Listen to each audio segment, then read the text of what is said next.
لحن غلغوصة لو سألت أي حد عن لحن غلغوصة هيقول لك ده لحن فرعوني قديم نغمته فرعونية قديمة، لكن أنا جاي في الحلقة دي أثير الجدل وأقول لك إنه لحن غلغوصة مش لحن فرعوني ولا حاجة.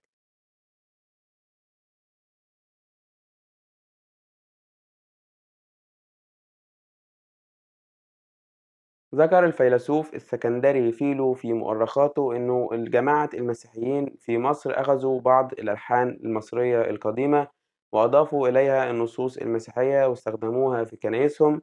وذكر فيلو إن من ضمن الألحان دي لحن غلغوسة اللي كان بيستخدم في الجنازات وأثناء الدفن، ولحن بكسرونوس اللي كان بيستخدم أثناء التجنيس.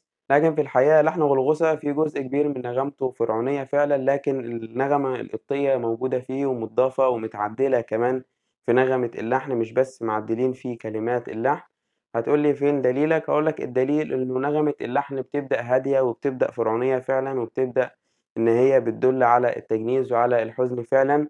لكن فجأة وبدون مقدمات هتلاقي نغمة اللحن بتتغير، وبالتحديد في الربع اللي بيقول إفقوشي فولن جي بيسوني، واللي معناها صرخ اللص. لو ركزت في الربع ده هتلاقي إن النغمة عالية جدا وبقى فيه قفزات صوتية، والنغمة بقت سريعة وتقريبا ملهاش أي علاقة بالنغمة اللي بدأ بيها اللحن.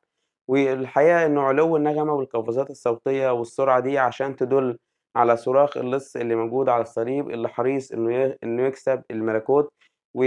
النغمة العالية متناسقة جدًا مع صراخ اللص، وده بيدل إن النغمة اتعدلت على الكلمات الجديدة اللي اتضافت بعد ما دخلت للكنيسة. اللحن بيرجع كمان لنغمة فيها خشوع وفيها رهبة، وده لما بنيجي عند ربع جياري باميفي واللي معناه اذكرني يا رب متى جئت في ملكوتك، هتلاقي إن النغمة هديت تاني خالص وبقى فيها نوع من الخشوع ونوع من التذلل لربنا عشان يقبلنا في ملكوته أكيد، لأنه بعدها هتلاقي إنه إجابة ربنا جت ومعاها بتبدأ الموسيقى ترتفع تاني، ويبدأ الصوت بيعلى تاني في الإجابة اللي بتقول أفقر أوناف، اللي معناها اليوم تكون معي في الفردوس.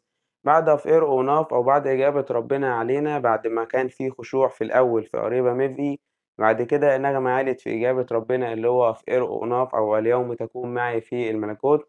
هتلاقي النغمة هديت تاني خالص، وده بالتحديد أول ما تبدأ بربع أف إيه إنجيني ذيكي أوس، واللي معناها جاء الصديقان يوسف ونيقوديموس. طب ليه النغمة بتهدى بالتحديد في الجزء ده؟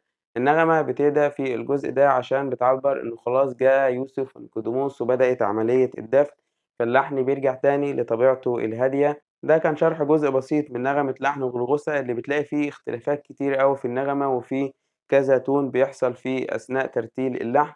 كل حاجة بتعبّر عن الجزء، يعني كل نغمة بتعبّر عن الكلمات اللي موجودة، وده بيدل إنه نغمة لحن غلغوصة مش هي النغمة الفرعونية كاملة، ممكن يكون أخدنا جزء منها، لكن الكنيسة لمّا أضافت النصوص أضافت الموسيقى اللي تعيّش المرتل النصوص اللي موجودة في اللحن، ما خدناش يعني الموسيقى الفرعونية زي ما هي وقُلناها.